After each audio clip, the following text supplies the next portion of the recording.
안녕하세요. 닥터 민브레입니다. 오늘 제가 외과에 대해서 얘기를 좀 해보려고 합니다.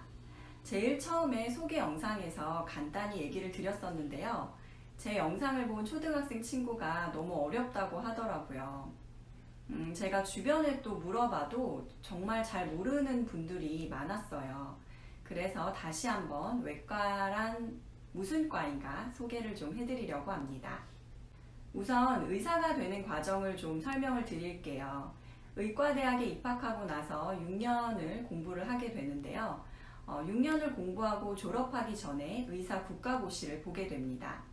의사 국가고시를 합격해서 의사 면허를 받게 되면 비로소 인턴으로서 수련 과정의 제일 처음이자 막내인 1년을 보내게 되죠. 보통은 인턴 과정은 1년을 하게 됩니다. 인턴 1년 동안 여러 과를 돌면서 자기가 하고 싶은 과를 찾게 되는데요. 이 기간 동안 적성에 딱 맞는 과를 찾는 사람도 있지만 생각보다 그렇지 못한 사람도 많이 있습니다. 그렇지만 의대 생활 6년을 하면서 공부하고 실습하면서 보통 자기 성향을 약간 파악하게 되는데요. 특히 내가 앞으로 수술하는 과를 하고 싶다. 내지는 나는 정말 수술방 근처에도 가기 싫다. 이런 정도는 약간 구분이 되는 것 같아요. 제 경우도 그랬고 제 주변 동료들을 봐도 다 비슷했던 것 같습니다. 물론 인턴 1년을 보내는 동안 이런 생각이 완전히 바뀌는 경우도 있지만요. 그래도 어느 정도 학생 때 생각했던 이런 기본들이 유지되는 것 같습니다. 저는 좀 특이하게 학생 때부터 GS를 외쳤던 사람이에요.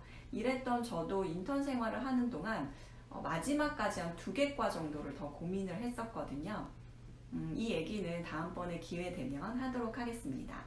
인턴 1년이 끝나기 전에 각 과를 지원을 하고 레지던트 시험을 보게 됩니다. 레지던트 시험은 지원과와 상관없이 모두 같은 문제로 보게 되고요. 그 시험에서 그 과의 당락 여부가 결정되고 나면 비로소 내 전공 분야의 1년차로서 수련을 밟게 됩니다. 그 후에는 보통 4년의 수련 과정을 거치게 됩니다. 그런데 양대 산맥이라고 할 수 있는 내과와 외과가 몇 년 전부터 3년제로 바뀌었어요. 제 생각에는 외과는 그래도 4년은 수련해야 하지 않나? 생각이 들기는 합니다. 아무튼 치프 레지던트 끝날 즈음에 전문의 자격 시험을 보게 됩니다. 전문의 자격 시험에서 합격을 하면 이제 정말 그 과의 전문의가 되는 거죠. 저는 외과 전문의가 된 거죠. 일단 그 과의 전문의가 되었다는 거는 그 과에서 다루는 여러 질환의 진단과 검사, 치료 등의 일정 수준 이상의 지식을 갖추었다는 자격입니다. 그런데 요즘은 보통 여기서 끝나지 않아요. 특히 외과처럼 굉장히 세분화가 되어 있는 과는 특정 분과에 지원해서 짧게는 1년, 길게는 저처럼 한 3년 이상의 전임의 펠로우 과정을 거치게 됩니다. 그런데 이 펠로우 과정은 꼭 필수 과정은 아니에요. 저는 바로 이 펠로우 과정, 세부 전문의 과정을 유방과 갑상선을 주로 수술하는 유방내분비외과에서 한 거예요. 정말 길죠. 보통 대학 입학을 20세에 하니까 이런 과정을 다 거치고 나면 어느덧 30대 중반을 바라보게 됩니다. 남자 선생님들은 군의관이나 공보의 복무기간이 더해지니까 좀 더 시간이 흐르겠죠. 이제 드디어 외과에 대해서 얘기를 좀 해볼게요. 외과는 서저리라고 하는데요. 그리스어로 이런 단어에서 기원을 했대요. 이게 핸드 플러스 워크의 합성어라고 합니다. 해석하자면 손으로 하는 작업, 손으로 하는 일이라는 뜻이죠. 외과 의사는 서전이라고 하는데요. 의사라면 누구나 서전에 대한 로망이 있습니다. 저만 그랬던 거 아니죠? 그러니까 우리가 좋아하는 각종 의학 드라마의 주인공이 서전인 거 아니겠어요? 그렇지만 현실은 외과는 인기가 많은 과가 아니에요. 여기까지 듣고 나면 성형외과, 정형외과 인기 많잖아요. 그러는 분 계실 거예요. 오늘 이 영상을 보고 나시면 그런 얘기는 안 하셨으면 좋겠습니다. 넓게 보자면 외과는 수술하는 과를 말하는 거예요. 대학병원에서 수술하는 과는 외과 말고도 많이 있습니다.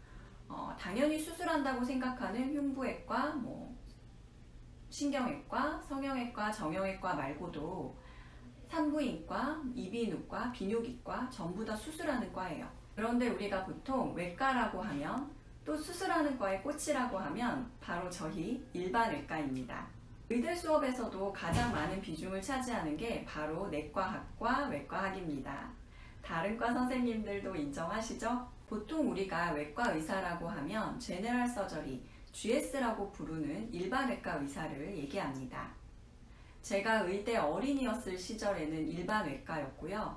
의대 청소년기쯤에 일반외과에서 외과로 명칭이 변경되었습니다. GS는 주로 몸 안에 장기를 수술하는 과예요. 닥터 민블레는 유방갑상선 전문이라면서요. 네, 유방갑상선은 외과의 아주 대표적인 파트입니다. 우리나라 여성암 1위, 2위가 유방암 갑상선암이니까 저희 파트 외과의 대표적인 파트 맞죠? 이 영상 보고 나면 저희과 동기들이나 선후배들이 인정 못한다고 할 것 같기는 합니다. 그런데 제가 이렇게 설명을 드려도 그럼 심장 수술은 해요? 머리 수술은요? 이렇게 물어보시는 분들이 있더라고요. 제가 이거 딱 머릿속에 쉽게 딱 들어오게 어떻게 설명하면 좋을까 고민을 하다가 저희 애들이랑 곤충에 대해서 보던 중에 갑자기 생각이 났어요. 거미는 곤충이 아니다 이 얘기 하다가 생각났는데요. 여러분 전부 곤충은 머리, 가슴, 배로 이루어져 있다는 거 배운 기억 나시죠? 사람을 곤충에 비유하는 게 좀 말도 안 되지만 제가 그래도 이 곤충의 머리, 가슴, 배로 설명을 좀 드리도록 하겠습니다. 머리를 수술하는 과는 신경외과예요. 가슴, 이 가슴에서 바깥쪽의 유방이 아닌 가슴 안쪽의 장기, 심장이랑 폐를 수술하는 과가 흉부외과입니다. 그 다음 뱃속의 거의 대부분의 장기를 수술하는 과가 바로 외과, GS입니다. 물론 여기에 제가 아까 외과의 대표적인 파트라고 주장했던 유방이랑 갑상선을 주로 수술하는 유방내분비외과, 그리고 우리 몸속의 큰 혈관과 사지의 혈관들을 주로 수술하는 혈관외과, 그 다음 장기 이식을 하는 이식외과, 여기서도 주로 외과에서 하는 장기 이식은 간 이식과 심장 이식이고요. 심장과 폐 쪽은 흉부외과에서 하게 됩니다. 그 다음에 소아의 외과 질환을 수술하는 소아외과가 있습니다. 외상외과는 GS가 주축이 되긴 하지만 GS 외에도 흉부외과와 기타 다른 외과들이 함께 꾸려나가는 파트입니다. 어떤가요? 좀 이해되셨나요? 그러면 이번에는 우리가 좋아하는 의학 드라마로 한번 설명을 드려볼게요. 좀 예전으로 거슬러 올라가면 정말 유명했던 의학 드라마가 있죠. 하얀 거탑이라고 있습니다. 좀 젊은 분들은 모르실 수도 있어요. 근데 정말로 유명했던 의학 드라마고요. 이 하얀 거탑의 배경이 바로 외과 GS입니다. 요즘 인기 있었던 의학 드라마 하면 단연 슬기로운 의사생활과 낭만 닥터 김사부가 있죠. 슬기로운 의사생활에는 여러 외과 선생님들이 나오는데 그 중에서 저희 일반외과 GS에 해당하는 선생님은 소아외과의 안정원 선생님과 간담체외과의 이익준 선생님입니다. 낭만 닥터 김사부에서 김사부는 외과 의사이긴 하지만 외과를 중심으로 뭉친 외상외과 팀의 얘기입니다. 좀 예전 의학 드라마로는 뉴하트와 봉다리가 있어요. 외과 의사 봉다리. 이 두 드라마는 전부 흉부외과가 주인공이었던 것으로 기억하고 있습니다. 그리고 닥터스는 신경외과가 주인공이었죠. 그리고 종합병원이 있는데요. 진짜 저 어릴 때 제 친구들 중에 저랑 비슷한 나이대 선후배들은 이 종합병원을 보고 의사의 꿈을 키웠던 분들이 생각보다 굉장히 많습니다. 이 종합병원도 바로 외과 GS가 주인공인 드라마였어요. 의대에 들어온 친구들을 보면 정말 이런 드라마들에 되게 매료되어서 의대에 입학한 사람들도 꽤 있거든요. 그런데 왜 이런 사람들이, 제가 앞에도 얘기했듯이 대부분 외과 의사가 주인공이라고 했잖아요. 그런데 그랬던 친구들이 왜 의대 생활 6년 인턴 생활을 거치면서 마음이 바뀌는 걸까요? 왜 점점 이런 과들을 선택하지 않는 걸까요? 얼마나 재밌고 멋진 과인데요. 물론 정말 힘들기도 해요. 그렇지만 힘들지 않은 과는 없다고 생각합니다. 그렇다면 현실은 뭘까요? 현실은 힘들고 정말 힘들고 힘든데 보상이 없어요. 위험 부담은 크고요. 물론 의사로서의 도덕적 양심, 도덕적 의무는 반드시 지켜져야 하는 거고요. 측은지심? 이런 것도 의사에게 정말 중요한 마음가짐 중에 하나라고 생각합니다. 대한민국에서 의사가 정말로 부족하다고 느끼신 적 있으세요? 부족하다고 생각하신 분들은 제가 위에 링크하는 영상 한번 봐주셨으면 좋겠어요. 정말 정확한 자료로 잘 설명해 주셔서 제가 속이 다 뻥 뚫린 느낌이었습니다. 저는 외과 의사를 한 것에 후회는 없고 다시 택한다 해도 외과 의사를 택할 것 같긴 한데요. 그래도 제 후배들이 또 제가 대학 교수로 있을 때 학생들이 선생님 외과 어때요? 외과 하고 싶어요? 라고 할 때마다 굉장히 고민을 많이 했었어요. 사실 의대 교수 입장에서는 정말 우리과 인기 없으니까 어떻게 해서든지 꼬셔서 외과를 하게 만들어야 되거든요. 그런데 저는 정말 친한 후배들이 물어볼 때마다 고민을 하게 되더라고요. 그래서 앞에서는 그럼 정말 좋아. GS 멋지잖아. 진짜 이렇게 얘기를 했는데 뒤에서는 나중에 따로 찾아와 이렇게 얘기를 하곤 했습니다. 기피과 의사 양성은 공공의대를 설립하고 의대 정원을 늘린다고 해결될 일이 아닙니다. 제가 앞에서도 얘기했듯이 의대에 오는 친구들 중에 많은 사람들이 외과의, 서전에 대한 로망을 한때 품는다고 얘기 드렸었죠. 그런데 의대 6년, 인턴 1년을 거치면서 극히 소수의 인원만이 외과, 흉부외과, 산부인과 등 기피과를 선택하게 됩니다. 기피과를 택한 의사들을 잘한다고 칭찬해야 할까요? 기피과를 선택하지 않은 의사들이나 기피과를 선택하고도 전공을 살리지 못한 의사들을 비난할 권리는 누구에게도 없습니다.